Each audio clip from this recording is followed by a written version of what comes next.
Continua a vida Luisa di Bahia.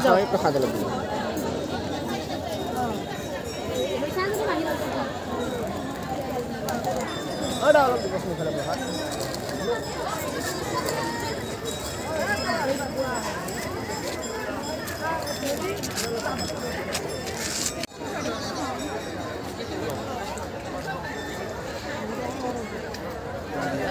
Anak saya bersandar lebih tinggi dong, gitu dia.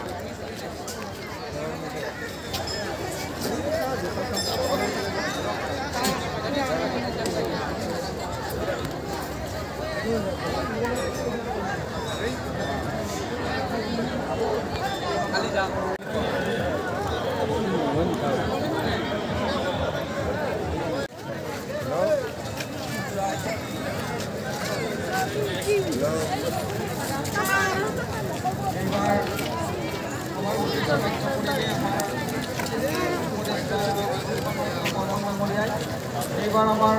সম্বৰ্ধনা অনুষ্ঠান আৰু সম্বৰ্ধনা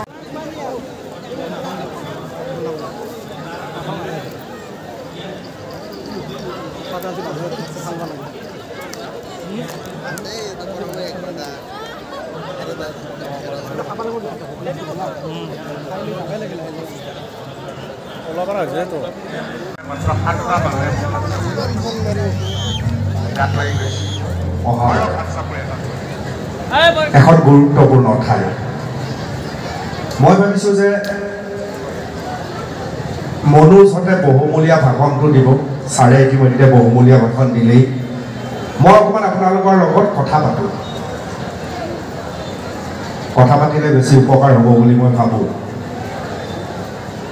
আমাৰ কমিটি কোনোবা আছেনে স্বেচ্ছাসেৱী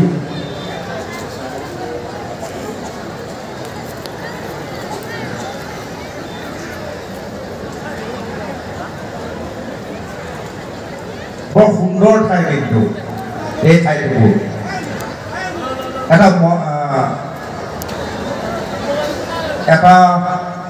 এখন নদী বৈ গৈছে গাঁৱৰ ধুনীয়া এটা পৰিৱেশ ভাল লগা গছ গছনিৰে সম্পূৰ্ণ হৈ থকা এটা পৰিৱেশ মাজে মাজে বানে দিগদাৰ কৰে মই জানো বানপানী বান কৰা খহনীয়াই যথেষ্ট মানুহক কষ্ট দিয়ে তাৰ মাজত বৃহৎ বৃহৎ গছ এইডাল বোধহয় জামু গছ ভগৱতী ডাঙৰীয়া জামু গছৰ তলত ইমান ধুনীয়া এটুকুৰ ঠাই এই ঠাইটুকুৰ পৰ্যটকৰ আকৰ্ষণৰ স্থলী আজিলৈকে কিয় হোৱা নাই মোৰ কাৰণে সেইটোহে ডাঙৰ প্ৰশ্ন সেইটোহে মোৰ কাৰণে ডাঙৰ প্ৰশ্ন আজিলৈকে কিয় পৰ্যটনৰ স্থলী হোৱা নাই উজনি অসমত সৰু সৰু ঠাইসমূহ ইমান ধুনীয়া পৰ্যটনৰ স্থলী হৈছে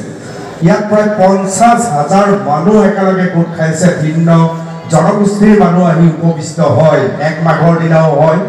1 জানুৱাৰীৰ দিনাও হয় আজি 16 জানুৱাৰীটো হৈছে তাৰ পিছতো মনোজ বৰুৱাহঁতৰ দৰে ৰাজনীতিবিদেহে জানিব কিয় আজিলৈকে পৰ্যটনস্থলী বুলি চৰকাৰে ঘোষণা কৰিব পৰা নাই হয়নে নহয় হয়নে গতিকে মনোজ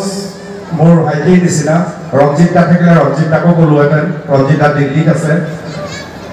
আপোনালোকে কিন্তু একদম জোৰকে ধৰিব লাগে এইবাৰ কিন্তু জোৰকে ৰাইজে ধৰিব লাগে 300 বছৰ ভৰি দিয়াৰ আগে আগে যাতে মই শুনো যে বৃহৎ অঞ্চলটোৰ ভোগেশ্বৰ মন্দিৰ বৃহৎ এৰিয়াটো নামনি অসমৰ পৰ্যটনস্থলী হিচাপে চৰকাৰে ঘোষণা কৰিছে